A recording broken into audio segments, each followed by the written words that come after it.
Today, I'm here with Alice Willenbrock. She completed our yoga therapy training just over 12 months ago.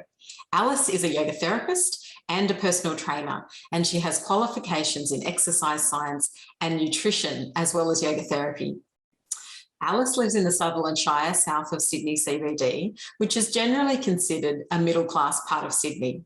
In a few words, Alice, what would you say to another yoga teacher about our yoga therapy training and what it's done for you?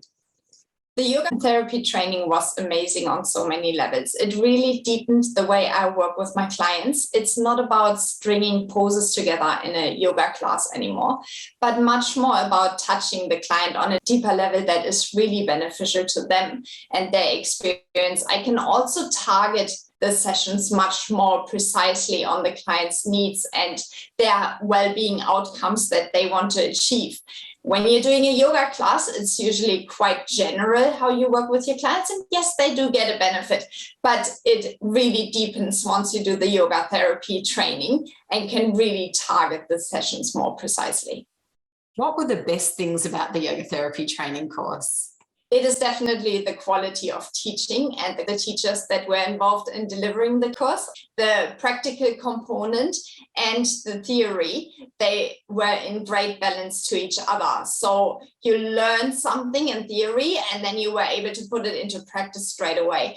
Given all the challenges with COVID and moving the whole course online, I was quite impressed with how professional it was handled. Can you tell us how your work as a yoga teacher has changed since completing our yoga therapy training? Yes, as a teacher, I would say that my clients benefit much more from their practice than they have from just attending my classes. One of the big components of yoga therapy is that you give your clients a homework that they can take away with them and do on a regular basis.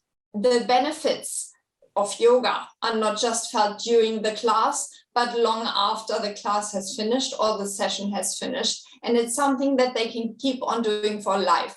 And I think that's where the real benefit of yoga therapy lies. When you finished our yoga therapy training, Alice, you did a number of things to really get your yoga therapy business up and running. Can you tell us a little of what you did? Yes. So the first thing was to dip my toes into the water without going completely out of my comfort zone. I put on a workshop, which still had a class structure underlying it, because it was still multiple people plus the teacher. However, I incorporated a homework component into that as well. I felt quite confident in the way I was delivering the workshop. I also selected a topic that was close to my interest, as well as what I felt would benefit a broad range of clients. So this workshop was on stress management. And I feel that everybody in one way or another has certain stressors in their life. So I knew I would appeal with my course to a broad range of clients. This workshop was booked out within 24 hours. It was really great. And so I did do the normal yoga class, yes, but because I knew who would come to that class, I made sure that I gave each of them their own way of doing the class through prompts that I would let flow into my speech. I would then all give them an individualized homework that had the class theme, but they could do confidently by themselves.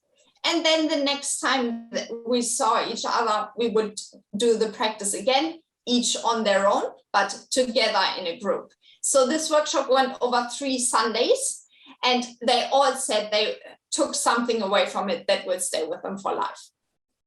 After that workshop, some of your clients, they signed up for a 3-session package, did they? That is correct. So some of them were so impressed what was able to be achieved in those 3 weekends that they said this is something that they want to take to the next level, work more on their individual problems, and maybe go beyond just stress relief to other health issues they might present with. And then after that, you basically have those clients continuing on an ad hoc basis. They just pay as they go. Can you tell us a bit about how you charge after the 3 sessions? After the 3 sessions, clients can decide to sign up for further session, not as a package, but to when required. That has the added benefit for them that they feel they are not locked into anything. And for me, it has the benefit that I can only give sessions when there actually is a need for them, rather than trying to fill time for them. So they are pay as you go. So the charge will occur via easy debit 24 hours prior to their appointment. So up to 24 hours, I allow cancellations. After that, they will get charged. It's just to keep my business viable and also for them to commit to their practice and the session. And you have them sign a contract as well, which outlines all of your policies, don't you? There is what I just touched on with the charge. So they know that they will pay in advance and that they have to give me 24-hour notice if they do want to reschedule. There's also a clause about that they can contact me anytime, but they cannot expect an answer every time. So I'm quite strict with how I set my boundaries. In certain hours of the day, I will make myself available to email clients, to call them, to touch base with how they are going, but they can't just at any time ring me and expect that I will spend an hour on the phone with them. Absolutely, that's great. And in terms of retention of clients, you've been very successful in retaining clients. Do you want to talk a little bit about that? Yes, I'd love to. So I find that whenever a client reaches their goal, they actually have something else that they might discover they want to work on as we go along. And often that happens organically. So that we do a practice and then they notice something coming up for them and they go like, "Ooh, yes, I have dealt with what I came for to Alice in the first place, but now this new thing, I think we should look into that as well." And as such, over time, the practice grows with the client. So as the client progresses, there are more and more new things popping up that I then work with them. So most of your clients, what do they come to you for yoga therapy for? A lot of them have mental health issues.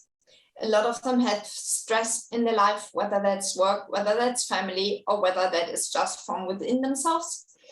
Sleep is another major thing, and maybe that is COVID related, that with our changing routines and everything, and pain management is another big one. In terms of your marketing strategy, you've talked to me about that in the past. You've talked a little bit about how you use Facebook. Do you want to talk about your marketing? With my marketing on social media, I don't do any hard marketing. I use my social media more as a retention tool where I give out information to my clients that they might find relevant.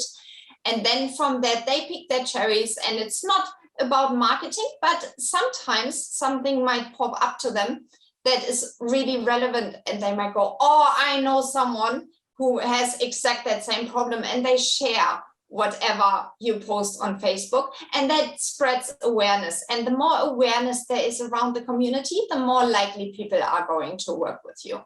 The other big one, and that's a really big one, is word of mouth. So the more people are talking about you, the more likely it is that you will get word of mouth referrals. And the advantage with that is if somebody has already talked to your potential client about how beneficial this service was for them and what they think it can do for you, you don't have to advertise yourself. So it is more passive in that regard. And I will proactively ask my clients if they know somebody who might benefit from them. And you also talked about using business cards when you meet people for the first time. That's a big one, because a business card, it's a physical thing. Nowadays, everything is online and will be forgotten about. However, a physical business card, it can be on the fridge, on the dresser or whatever. They get a constant reminder of my services just because of having that business card there. If you always have a business card on you, you don't have to work so hard to stay in their memory. And you don't feel that you need to convince them of their services on the first time you talk to them. So oftentimes when I meet a potential new client, I will just leave them with my business card and say, "If you're interested, call me back later." So the ball is in their court and they don't feel pressure to sign up to anything. For me, it has the advantage that I don't feel like I have to come up with a solution to their problem on the spot.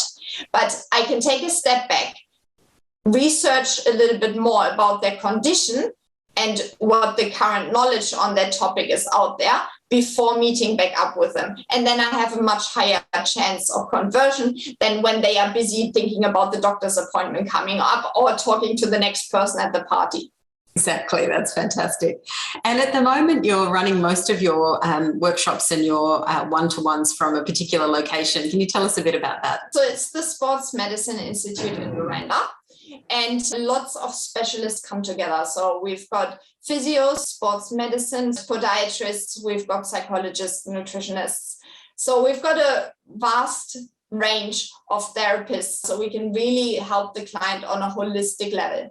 And you also do home visits, Alice. Yes, so I see the client wherever they feel most comfortable, because I think it is really important that the client is in an environment where they feel ready to open up. So that can be either in a park, in a nice quiet setting somewhere, if they are outdoorsy people. It can be in the comfort of their home. That is particularly relevant to people with mental health issues. Or, as I said, if it's more something that has to do with pain management or an injury, then the Sports Medicine Institute is where I take them. So it really depends on the client. And that's what I think is so important about yoga therapy. It's individual. We need to meet the clients where they are at for growth to happen. Thank you so much for your time, Alice. We really appreciate your insights. Thank you. Thank you, Trina.